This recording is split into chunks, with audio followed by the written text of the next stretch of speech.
बस देखा, आप मानस भी ऐसे जाने वाले हैं। मानस कह रहे थे आशीष जी आपके लिए कुर्ता और धोती भी लेके आऊंगा। मानस जगह जगह नहीं थी वहाँ पाँव रखने की, वरना मतलब मैं बहुत शॉपिंग करके आता। वो बहुत मतलब इस समय कोई जगह नहीं थी वहाँ पे। अच्छा, वो ये अभी जाना चाहिए घूमने के लिए, सारा कुछ कंस्ट्रक्ट हो जाए? अभी कह रहे हैं काफी कुछ अनफिनिश्ड बिजनेस है, रुके जाए। देखिए क्या है, वहाँ पर 6 मंदिर बनने हैं कुल मिलाकर उस ये सेम जो परिसर मेन में। वाला था इसके सामने भी एक और कुछ था हाँ हाँ, है तो ना? ये 2 मंदिर बन चुके हैं, 4 मंदिर और बनने हैं अभी यहाँ पर। तो कुल मिलाकर इस पूरे परिसर में 6 मंदिर बनेंगे। जो मेन रामलला का गर्भगृह में मंदिर बना, जहाँ रामलला विराजमान थे, वो बन चुका है। तो जाइए, अभी भी चले जाइए, बाद में भी चले जाइए, क्या दिक्कत है। 3 लाख लोगों ने दर्शन किए हैं जब पहले दिन पब्लिक के लिए खुला है वो। उस कल दिन तो का हम दिन 7,000 लेकिन, लोग हाँ। थे, जिसमें हम लकी वंस थे। कल 3 लाख लोगों ने दर्शन किए हैं। मैं कल फिर गया था, लेकिन हनुमानगढ़ी तक पहुंचते पहुंचते रियलाइज़ हो गया कि आज वो आज दिन नहीं है। आज दाल नहीं गलेगी।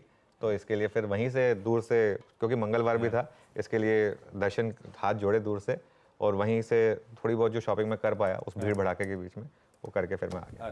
Thank you, thank you, thank you. वैसे वो जब मूर्ति के क्लोजअप विजुअल्स आए थे, क्या ऑल क्रेडिट टू द वो स्कल्पटर जिन्होंने बनाया। क्या एब्सोल्युटली। ब्यूटीफुल आईज और क्या अमेजिंग वो। एक चीज़ आपने नोटिस की, इसमें एक चीज़ का ध्यान रखा गया है, वो हर एक राज्य से किसी ना किसी का कंट्रीब्यूशन है। वो पूरा अनाउंस किया था उन्होंने हाँ। कि ये जो शिल्पकार हैं ये कहाँ से हैं, मूर्ति का पत्थर कहाँ से आया है, मूर्ति का मार्बल कहाँ से आया, मंदिर का मार्बल कहाँ से आया है, पुष्प कहाँ से आए हैं। कुछ तेलंगाना से, कुछ कर्नाटक से, कुछ तमिलनाडु से, कुछ गुजरात से, कुछ राजस्थान से, कुछ महाराष्ट्र से, कुछ कहीं ना कहीं से हर चीज़ तो जो है, क्योंकि रामलला सबके हैं इसके लिए। बहुत बढ़िया थॉट प्रोसेस। चलिए, मानस आज का पहला टॉप कॉल कौन सा? Good morning Ashish ji, good morning अनुज जी, गुड मॉर्निंग एवरीवन। तो देखिए आज का जो टॉप कॉल है वो बिकवाली करने का ट्रेड होगा। एचएल पे बिकवाली करनी है। अगर आप टेक्निकली देखिए तो आप स्टॉक ने लोअर टॉप लोअर बॉटम बना दी हैं। कल स्टॉक ने 20 डे मूविंग एवरेज के नीचे की क्लोजिंग थी दी, और मेरा समझना है कि अब एक स्ट्रॉन्ग रेजिस्टेंस 3050 पे हो गया है। तो शायद यहाँ पर एक छोटा सा करेक्शन देखने को मिलेगा, जिसमें आपको शायद 2800 रुपए तक के भाव देखने को मिलेंगे। तो एचएल के फ्यूचर में बिकवाली करनी है। 2800 रुपए का आपको टारगेट सेट करना है, और 29-26 आपके स्टॉप लॉसेस होंगे एचएल के फ्यूचर में। तो यहां पर बिकवाली करने का ट्रेड है। ऑप्शन में फेब में बहुत ज्यादा लिक्विडिटी नहीं है, इसलिए वहां पर ट्रेड नहीं होगा। ओके, तो एचएएल ऑप्शन में नहीं होगा ट्रेड, लेकिन फ्यूचर्स में सेल कर सकते हैं इसको। ये हो गई मानस की trade. Sachin, good morning. Sachin, आपका ट्रेड। गुड मॉर्निंग अनुज जी, good morning Ashish ji. Good यहाँ पर जुबिलेंट फूड्स का performance through out this particular series थोड़ा सा नरम ही था। एंड जिस तरीके से पिछले कुछ दिनों का कंसोलिडेशन है, वो कंसोलिडेशन के बाद एक ब्रेकडाउन के ही सिग्नल्स आ रहे हैं। अपने 200 एक्सपोनेंशियल मूविंग एवरेज को इसने वापस कन्विंसिंगली तोड़ा है। एंड जिस तरीके से डेटा है अभी भी इंडिकेट कर रहा है कि फर्दर डाउन साइड यहाँ पर अवेलेबल है। सो अगर ये पुल बैक मिल जाता है तो मुझे लग रहा है 526 से लेके 528 एक आइडियल जोन होगा, जहां पर बाउंस बैक पे फ्रेश शॉर्ट पोजीशंस ऐड किए जा सकते हैं जुबिलेंट फूड्स में। रेजिस्टेंस 538 के आसपास वेल डिफाइंड है, तो 540 के टारगेट के साथ ये पोजीशंस आपको डिप्लॉय करने हैं। And on the lower side इसका जो एक मेजर क्लस्टर ऑफ सपोर्ट है 500 के आसपास का, मुझे लग रहा है वहां तक एक चाल बन सकती है ड्यूरिंग इन 1 और 2 डेज। तो यहाँ पर फ्रेश बिकवाली करने की सलाह होगी जुबिलेंट फूड्स के फ्यूचर्स में। स्टॉप लॉस आपको लगाना है लगभग अराउंड 540 पे। On a pull back around 526 528 पे आपको बिकवाली करनी है 500 के लक्ष्य के लिए। ओके, जुबिलेंट फूडवर्क्स दूसरा सेल कॉल आज का। सतपुते साहब, गुड मॉर्निंग। रडार पे आपके कौन सा stock? Good morning Ashish ji, good morning Anuj and good morning everyone. Ashish ji देखिए, रडार पे सेल साइड के ही कॉल्स आ रहे हैं यहाँ पे, क्योंकि कल हमने देखा था जिस तरह से ब्रेकडाउन हुआ निफ्टी में, और उसके बाद जो सेलिंग हमने देखे तो बहुत सारे स्टॉक्स हैं वहां पे लिक्विडेशन देखा, लेकिन कहीं के पे हमने शॉर्ट बिल्टअप देखा। तो देखिए शॉर्ट बिल्टअप कहाँ हुआ, हालांकि एक्सपायरी के लिए 2 ही दिन बचे हैं, तो एक ही दिन रात तो देखिए जिस तरह से यहाँ पे एडिशन हुआ था वो था डीएलएफ। अब देखिए कल ओबेरॉय टूटा, डीएलएफ टूटा, तो मुझे लगता है ये जो रियल एस्टेट स्टॉक जिन्होंने बहुत अच्छा परफॉर्म किया वहां पे लिक्विडेशन हो रहा है। तो डीएलएफ अगर आप देखें तो डीएलएफ सेल करना है, इसका जो पैटर्न है वो एक बेरिश पैटर्न है। कल ब्रेकडाउन था और ब्रेकडाउन 760 के नीचे हुआ था, 742 का क्लोज है, तो जो भी उछाल मिले उसमें आप डीएलएफ को बेचे। स्टॉप लॉस होगा 760 का यानी नेकलाइन का, और जो डीएलएफ का नेक्स्ट टारगेट है वो है 700 का, तो it's a sell in DLF.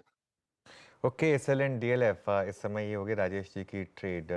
Prashant ji good morning. Prashant ji आपका trade. Anuj ji, Ashish ji, good morning to the panel.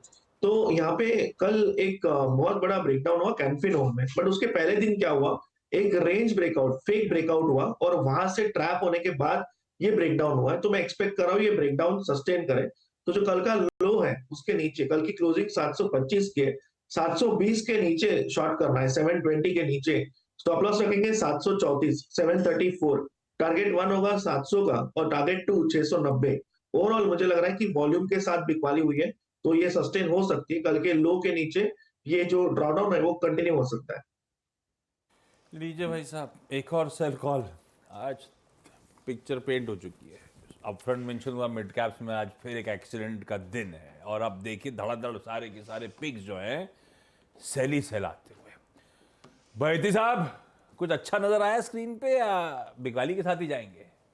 Good morning Ashish ji, good morning Anuj ji, good morning everyone. Ashish जी, हम थोड़ा सा तेजी की तरफ जाएंगे। आई थिंक जिस हिसाब से नैस्डैक में रैली बनी हुई है, कल हाईएस्ट क्लोज दिया है, हमें लग रहा है कि आईटी स्टॉक में एक अच्छा मोमेंटम देखने मिल सकता है। और बेस्ट पार्ट ये है कि नैस्डैक में नॉट जस्ट मैग्निफिसेंट 7, एक ब्रॉड बेस्ड रैली देखने मिल रही है। उसके छोटे स्टॉक्स भी चल रहे हैं, एक्सेंचर, कॉग्निजेंट जैसे स्टॉक जो काफी रेप्लिकेट करते हैं इंडियन आईटी सर्विसेज को, उनमें भी एक अच्छा मोमेंटम बना हुआ है। तो HCL टेक्नोलॉजीज में खरीदारी की सलाह है। हमें लग रहा है कि ये जो गिरावट है इसमें एक अच्छा मोमेंटम वापस बिल्टअप हो जाएगा। तो कल जरूर 1.25% गिर के ये बंद हुआ था, लेकिन 20 डेमा के ऊपर काफी अच्छे से सस्टेन कर रहा है। तो 20 डेमा का इसका जो है 1500 का स्टॉप लॉस लगाकर खरीदारी की सलाह है। 1530 और 1545 के टारगेट्स के लिए थोड़ा सा खुलने के बाद अगर इसमें स्ट्रेंथ रहे तो ही इसमें खरीदने की सलाह है। अगर ये गैप डाउन खुलता है, कोई भी नीचे खुलता है, तो इसमें खरीदने की सलाह नहीं रहेगी। ओके, HCL टेक यहाँ पर इस समय आपको बाय करना है। तो एक कॉन्ट्रा बाय कॉल आज अभी तक आई है 4 सेल कॉल्स के बाद। अब थोड़ा सा टेक्नो फंडा तड़का जोड़ लेते हैं। आशीष चतुर्मोहता जुड़ गए हमारे साथ। आशीष गुड मॉर्निंग। क्या रणनीति रहेगी इस डिक्लाइन में और आपका फेवरेट स्टॉक इस समय का?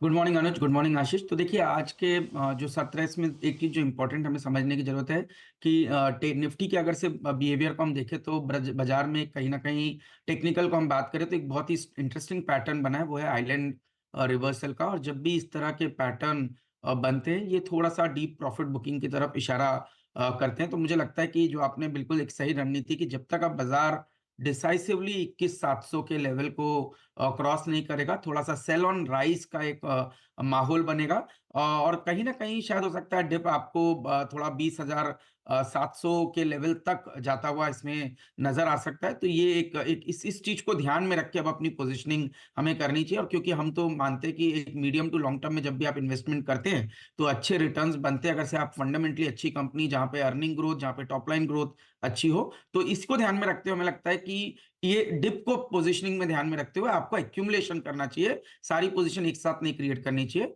तो वहां पर मुझे लगता है पावर और कैपिटल गुड्स, इन दो स्पेस को मिस नहीं करना चाहिए। इनमें अच्छी स्ट्रेंथ आपको देखने को नजर आएगी। तो पावर की हम बात करें तो हमने पहले भी इस पे कई बात की, पर आज हमें लगता है कि टॉपिक के तौर पर एनटीपीसी की मैं बात करना चाहूंगा, जहां मुझे लगता है कि डिप में ये स्टॉक बहुत ही इंटरेस्टिंग नजर आएगा।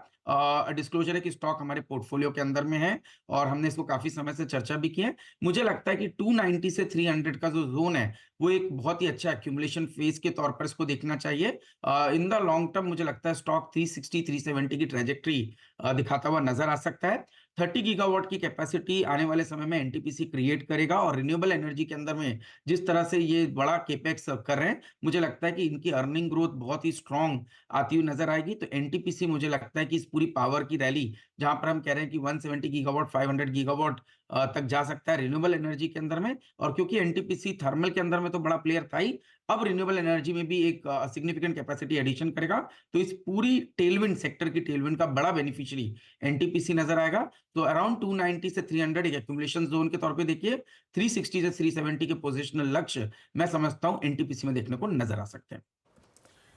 ब्यूटीफुल भाई साहब, एनटीपीसी रखिए। कोई डिप्स आ रहे हैं तो बेहतरीन मौके होंगे। ये स्टॉक 360 370 तक जाने की कर रहा है तैयारी। क्विकली आज के सारे टॉप कॉल्स का रैप अप। सेल आइडियाज तगड़े हैं। मानस ने सेल करा हिंदुस्तान एरोनॉटिक्स को। 2926 का स्टॉप है, 2800 के लक्ष्य है। सचिन ने बेचा जुबिलेंट फूड वर्क्स, 540 पे स्टॉप है, 500 का लक्ष्य है। रियल एस्टेट कल तगड़ा करेक्टिव मोड में था। ओबरॉय रियल्टी फिर रडार पे रखिए, आगे लेकर आऊंगा खबरों में। डीएलएफ सेल कॉल है, 760 का स्टॉप है, 700 के लक्ष्य है। सावंत साहब ने कैनफिन होम्स बेच दिया, 734 का स्टॉप है, 700 और 690 के टारगेट्स। बहेती साहब ने इकलौता आज के सेशन का बाय आइडिया जनरेट करा है। नैस्डैक की स्ट्रेंथ को देखते हुए एचसीएल टेक पे दाव, पर उसमें भी कंडीशनल बाय है। खुलने के बाद अगर स्ट्रेंथ आ रही है इस काउंटर में तब खरीदेंगे। 1500 का स्टॉप है, 1530, 1545 के लक्ष्य। और टेक्नो फंडा एक बढ़िया सा आइडिया चतुर मोहता साहब का। वो कह रहे हैं पावर और कैपिटल गुड्स अट्रैक्टिव लग रहे हैं। एनटीपीसी में किसी भी गिरावट में खरीदने का मौका ढूंढिएगा। 370 तक जा रहा है मध्यम अवधि में। चलिए भाई, ये होगा आज के बेहतरीन स्टॉक आइडियाज। अब आज